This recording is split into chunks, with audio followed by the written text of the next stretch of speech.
Hello my friends, welcome back to the channel. As you see, I have changed my location because it's a very beautiful summer day, and in Bergen you don't get so much non-rainy days, so I'm just using time wisely. I have my morning coffee because I'm filming this in the morning, and if there are some very confusing sounds on the background, I am so sorry because I cannot do anything about that.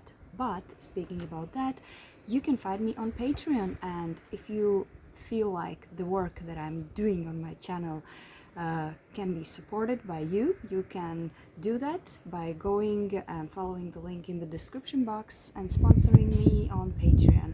And yeah, my goal at this point is to buy a good microphone, so this would also help with these noises and hearing me better. If you are new here, very welcome. This is my channel. Here you can find interesting things about Norway. That's the country where I recently moved from Latvia.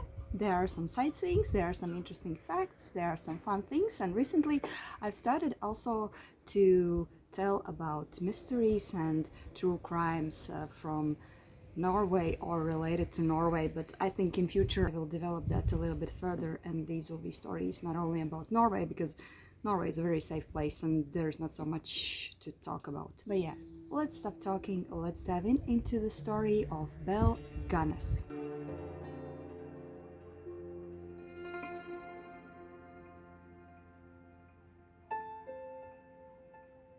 So, the story of BELLE GUNNESS, the most shocking part of it, takes place in a place called LaPorte in LaPorte County, Indiana, the United States. There was a farm that was owned by this lady called BELLE GUNNESS, and she was living there together with her 3 children. And this farm is still there, and it can still be kind of visited for sightseeing. It was 1908, April 28, when Joe Maxon, that was just recently accepted farm helper for BELLE GUNNESS, woke up at 4 a.m. and he felt some kind of smoke.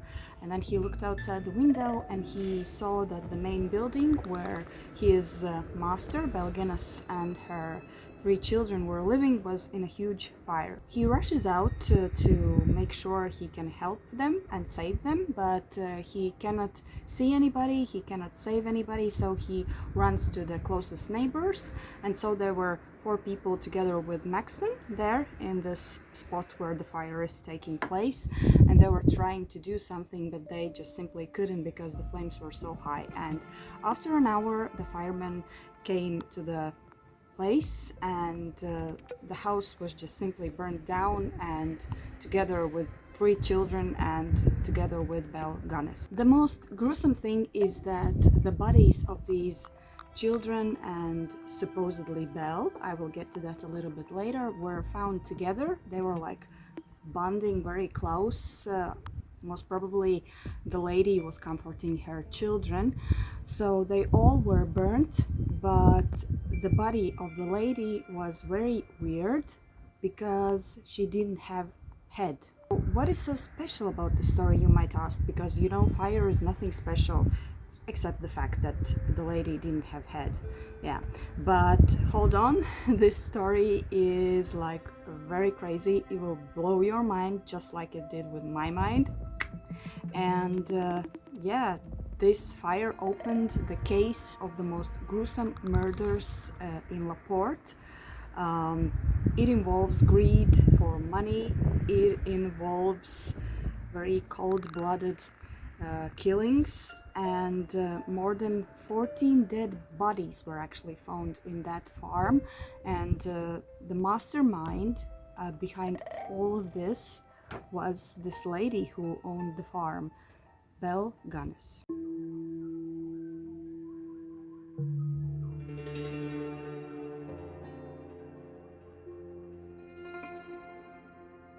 But let's not rush things. Let's try to figure out who actually this Belle lady is, and it will kind of also help you to understand maybe why she was acting like this and what is her background. She was a Norwegian, so what brought her to the United States? So we need to look into the history a little bit to understand why she was there and why so many Norwegians that she could kill were there. So let's move to Chicago in the early 1870s. The thing is that at that time Chicago suffered from a huge fire that took the lives of around 300 people, and it also left around 1/3 of the population without jobs and without home. So the great rebuilding started. It was an effort to make Chicago great again. And with time, the Chicago's population grew from 299,000 up to 1.7 million. Chicago's flourishing economy and opportunities attracted a lot of immigrants, and they were very welcome in that place. These were immigrants from Central Europe, Eastern Europe, and also from Norway. In 1850s, it was estimated that Norwegians were the third largest immigrant group in Chicago, following Irish and German. There were so many Norwegians that they even had their own newspaper published in Norwegian, and also they had Norwegian schools. At that time, it was the place where people could just simply come and follow their dreams. It was like the American dream to become successful, rich, and find your own opportunities that will help you to grow. And one of the Norwegians who came to Chicago at that time was a Norwegian girl or young woman, Brunhild Storseth. She was not born in the United States. She was born in Norway in a small place called Selbu in November 11th, 1859. Brunhild was the youngest child of 8 children, and her parents, Peter and Berit, were farmers. They actually rented a farm where they worked, and they were not wealthy. Actually, they were very poor, and maybe this background actually kind of became the thing that made Brunhild, later Belle, I'm just skipping ahead a little bit, become such a greedy and money-driven person. And honestly, there were actually so many dark moments in her life. I don't know if it's actually true, maybe it's also like a part of folklore, but I will just add it right here. So it was said that allegedly Brunhild was a very calm and nice girl. Parents rented her to work to the neighboring farm. They were like better situated farmers, so they could pay Brunhild for her work. So everybody liked her, there was nothing bad about her. But then some kind of bad rumors started in the city that she has become pregnant from one very successful and rich landlord. And it was said that this rich landlord actually beated her so that she lose her child, because he was ashamed that he will become father of a child from such a poor and not so important person as Brunhild. So if it is true, then you can understand how devastated and how bad this young girl actually was feeling while being there in Norway and trying to survive and work out her life. And so actually, considering the conditions she was living in, and if the story about her pregnancy also was true, she didn't have any like bright future ahead of her, until in 1981 she decided to take her own life in her own hands, and she left Norway to start a better life, and she left to the United States, to Chicago.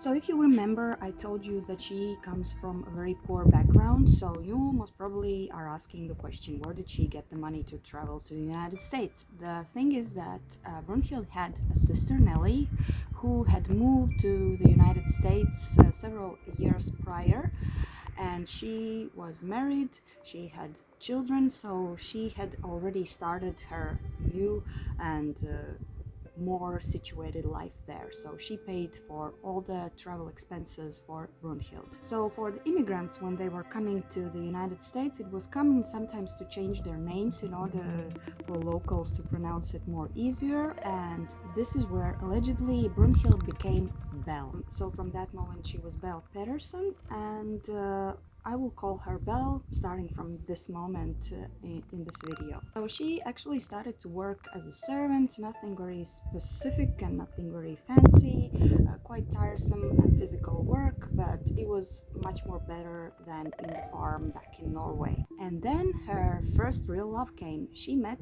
a man called Mats Sorensen. He was also of a Scandinavian background. They fell in love, and in 1884 they already got married. Mats was a stable man. He had a secure income. He was working as a watchman in a store. So more or less it was a good start for a new family. Bella actually really wanted children, but she simply couldn't do that. It failed every time she tried, and this got her very stressed out. And so she decided that maybe she can adopt, and she actually approached her sister Nellie and asked, maybe I could adopt one of your children. Of course, sister refused. Who would give up your own child just like that? And they got in an argument, very big one, and afterwards, allegedly, they didn't even speak to each other again. In 1891, Belle actually adopted a child. She adopted a child from neighbors. The mother of this infant was terminally ill, and therefore it was a win-win situation. So you understand, Belle was one of those people who knew how to speak convincingly. I mean, when she was speaking, everybody just kind of listened to her, everybody trusted her, believed her, and you will get this trait of her throughout this video. You will understand what I'm talking about. In 1895, Belle convinced her husband Mats to start their own business. So he left the work as a watchman in the store, and they both opened a candy shop in a very successful central street of Chicago. So basically the success was guaranteed because a lot of people were hanging out there and buying things, but unfortunately the business did not go well, and they actually lost a lot of money, and they got into debts, and yeah, everything just didn't work out as they wanted. Then one happy accident happened. The candy store went on fire during the night, and afterwards they got the insurance money for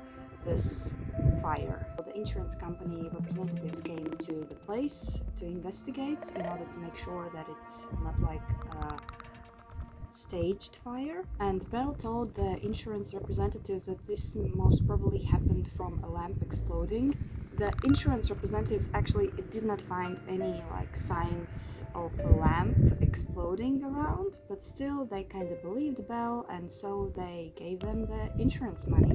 Well, I guess at this point it's their own fault to believe her, because I guess this triggered Belle to feel like she can get away with these kind of lies even further in her life.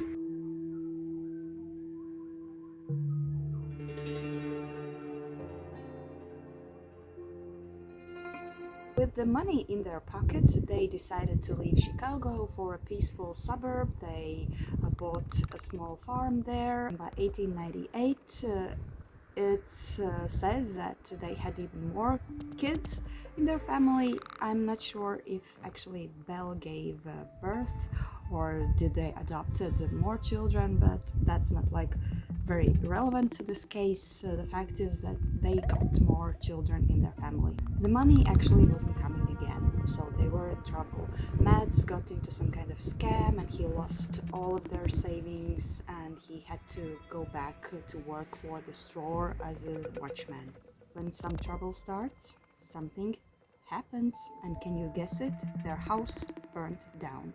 I mean, it must be devastating, to lose your roof over your head when you have a family, and it's simply crazy. Belle actually convinced the insurance company that this happened because of misfunction of a heating device. And yeah, again, they got the insurance money. Looks like a pattern. How do you think? But then another really great misfortune happened.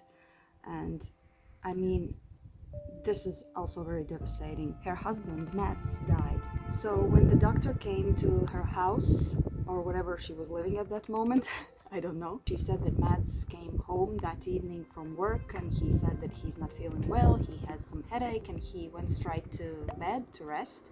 And she gave him some kind of medicine for headache, which is in a powder form. At that time, I don't know what's the name of it, but it was like a common medicine for headache. And so she gave that to him and he just went to sleep. And later when she came to the room to check on him, he was already dead.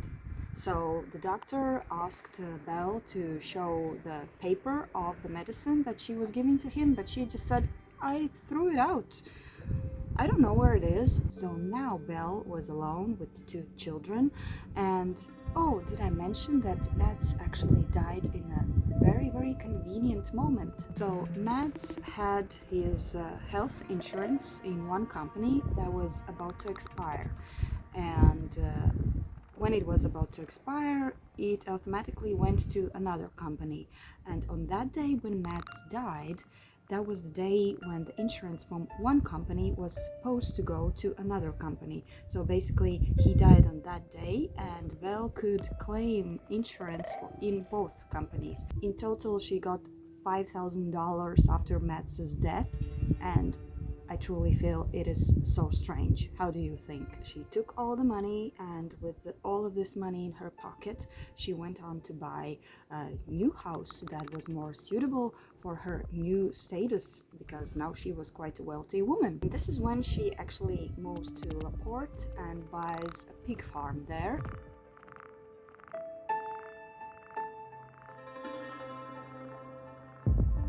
Needless to say, it was actually quite hard for a woman alone to work in such a large farm with animals and everything around, like taking care about everything.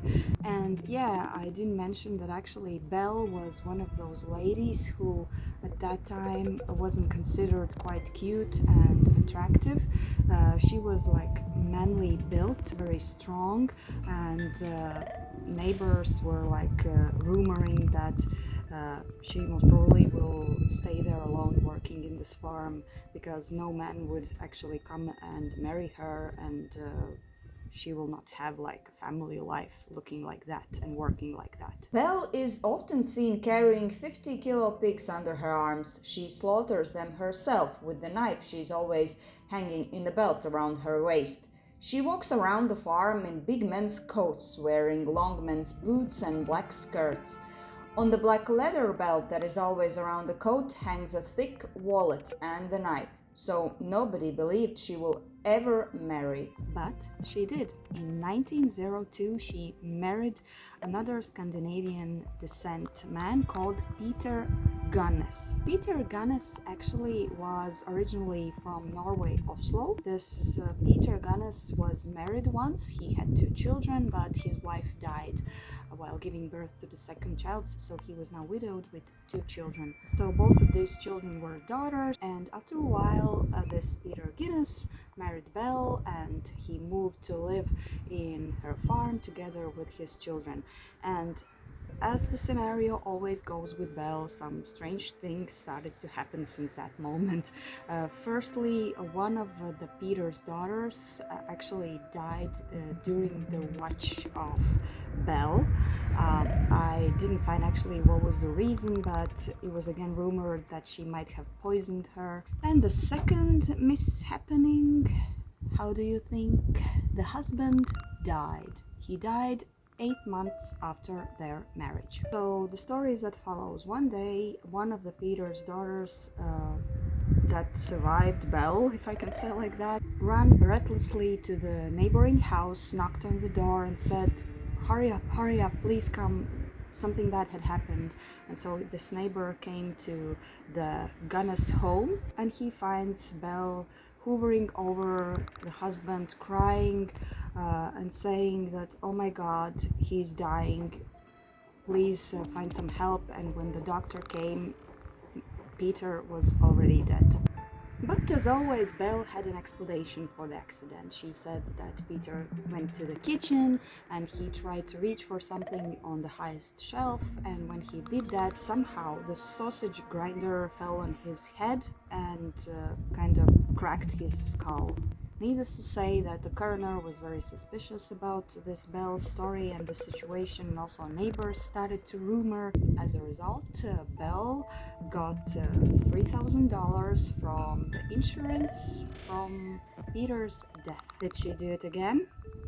I think yes. And then one day, Peter's brother Gust came to visit Laporte just to meet like the widow of his brother. So he was starting to ask about the insurance because he was also a relative and stuff like that. And Belle kind of convinced him. She said, maybe you would like to stay here and farm, like to help out, and we can put our efforts together. He stayed there, and after that he wasn't seen again. Where did he go? Nobody knows. So again, Belle's life was far from luxurious because she was again alone in a farm, working there on her own. But at the end she gave up and she posted an ad on a Norwegian newspaper in Norwegian where she wrote that she is actually seeking for a farm helper.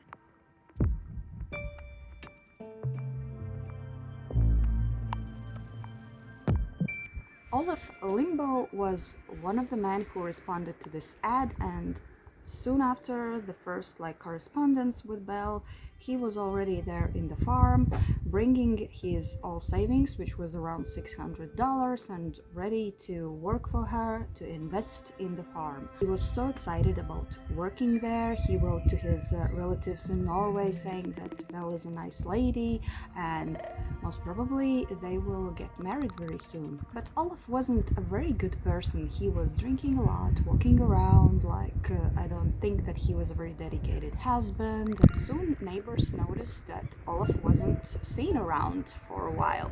So they asked Belle, where is Olaf? We haven't seen him. And she replied, well, he took off one night and I don't know where he actually is. And even parents of Olaf wrote to Belle asking, oh, where is their son? And she replied the same. He just went off. I don't know where he is. And then she places another ad on a newspaper. This time she does it in English, and there she wrote that she's looking not only for a farm helper. I will quote. A widow who owns a large farm in one of the finest districts of LaPorte County, Indiana, desires to make the acquaintance of a gentleman with a view of joining fortunes. No replies by a letter will be considered unless the sender is willing to follow an answer with a personal visit. So basically she's looking for a man who could also be like a business partner, who could invest in the farm's development, something like that. And guys, she had so many replies.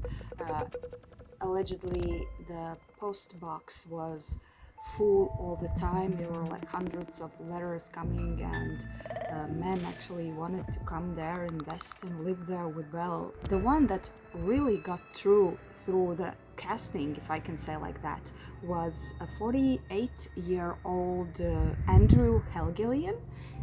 He was also of Scandinavian descent, and he had some struggle to get used to the life in the United States. His past life, he tried to rob some post office and burn it down and stuff like that. He was in jail, but once he came out, he started a new beautiful life as a farmer, and he was determined to live peacefully as a normal citizen. She replied to him, asking about how much money is he ready to invest in the farm. Greedy lady. To make things sound more serious, Belle actually wrote to him that she is choosing him among hundreds of other men who wrote to her, so she wanted him to feel very special. She actually urged him to leave the farm, take all of the money out of his bank account, and rush to her to start their new life together in her farm. And while she was doing this correspondence with Andrew, the life in farm actually was very, very busy.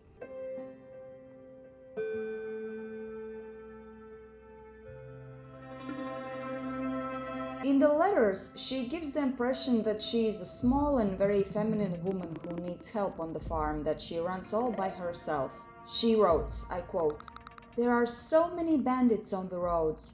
Sew the money into the jacket lining," she writes in one of the letters. "Our love is so great that no one will understand it. Do not tell anyone that you are coming," she writes for another. "Take all your money with you," she commands. Several of the letters must have had an erotic character, where Belle implies what will happen in a bed if only the man takes his money with him and moves in. Suitors were actually coming to her farm almost every week, a new man, and they were all like responding to the ad and all wanted to start a life with Belle. But strangely, all of these men actually disappeared after a while, and this is why there was such a rotation of them each and every week. By that time, one of the daughters, Jenny, I guess she was the Peter's daughter, turned 16, and it was time for her to go to the college. And Belle told everyone that she's going to a college that's in California, which is quite far from LaPorte. And all seems like okay, but the strangest thing is that she left off to the college like abruptly, without saying goodbye to her friends, without saying goodbye to the neighbors, to anybody. She just like went off one day and nobody saw her again, and it also looked very strange. So Belle actually decided that she needs a farm helper, and this is where another very important person comes into Belle's life.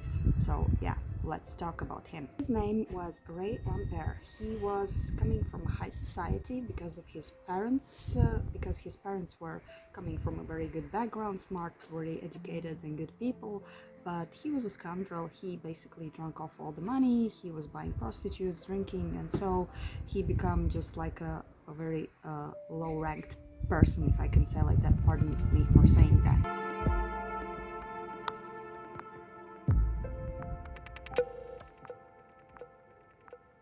And so Belle accepted him to work in a farm as a helper, but the thing is that when he got drunk, he was like wandering around the city and telling everybody that Belle is coming to his room during the nights and they have this romantic relationship. All of this like mess between this higher ranked farm owner and a simple farm helper lasted until the moment when finally Andrew Helgelien decided to come to LaPorte, and this is when Belle moves this Ray Lampere to live in a barn. Andrew Helgelien comes, and I'm just like surprised how men at that time were so easily manipulated.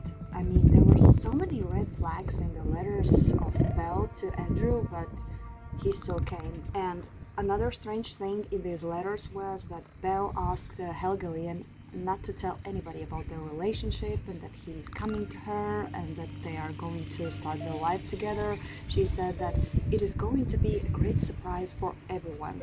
Actually, she didn't want anybody to know that he's coming to her. But yeah, there was this one thing that actually Andrew Helgelien told one person that he's going to LaPorte, and he told his brother that he's going to Belle's, but he told him that he's like leaving only for a week and then he's going to come back. But back to Helgelien and Belle. Now their life started. He just moved in, brought all of his investments in the farm, and the life could start. And how do you think what happened? One evening, Belle told Ray Lampere, the helper, the drinker, supposedly lover, to go to Chicago to do some stuff, to buy some stuff, I don't know actually. And so he went, and when he came back, he noticed that Andrew Helgelien has disappeared, just like many other suitors that were coming to Belle's farm. Ray started to put things together and understand what is happening there, and he started to speak about that to Belle, and Belle got very angry, and allegedly she kind of threatened him, said go away, and even threatened him with a gun, and so Lampere was dismissed from the farm. But Ray never seemed like to leave alone Belle. He was constantly coming to the farm. Yeah, she went to the police and said that police must do something because he's like constantly trespassing her farm. Actually, Helgelien's brother also became suspicious and worried about his brother because he wasn't coming home.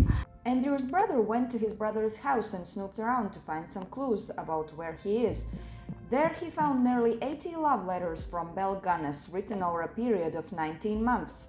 He also found Belle's advertisement from the newspaper and concluded that this is where his brother could be. And so he wrote to Belle. Belle, in her own manner, replied, "Yes, I would also like to know where Andrew Helgelien is, because he just went off one day and didn't explain anything and left me here alone." And then Helgelien's brother said that, "Okay, I think I will visit you, Belle." And she said, "Okay, just come. I have no problem with that." There are some theories that the fact that Andrew's brother announced about his soon visit actually made Belle to freak out a little bit, and this is why she started to act weirdly. Or maybe she simply made others think like that. So remember Ray Lampierre? So he was actually put into jail because of trespassing Belle's farm, and at that time he came out of the jail and he started to do his thing as always again. And this is when Belle actually started to walk around the city and speak to everybody who was listening to her, saying that Lampierre is very dangerous and that she feels very scared, and she feels that she's endangered, and she feels that Lampierre might burn down her house. I don't know from where is it coming, but she was like saying that to everyone. So allegedly in 1908 she visited her solicitor just to make sure that her testament is okay, and afterwards she allegedly went to a store, she bought a cake, she bought some treats, she bought some presents to her children, and she also allegedly bought some kerosene if she's going to make a party for her kids, so why kerosene? And the next day, on April 28th at 4 a.m. in the morning, Maxon, the new farm helper, felt the smell of the burn, as I said at the beginning of this video. And you know what happened. The main house where Belle and her kids were that night was burning. So I will stop the video here. I hope you are excited to know what happened afterwards, because afterwards we are going to discover a lot of dead bodies, and we are going to discuss if BELLE GUNNESS actually get away with these murders. And it looks like she did.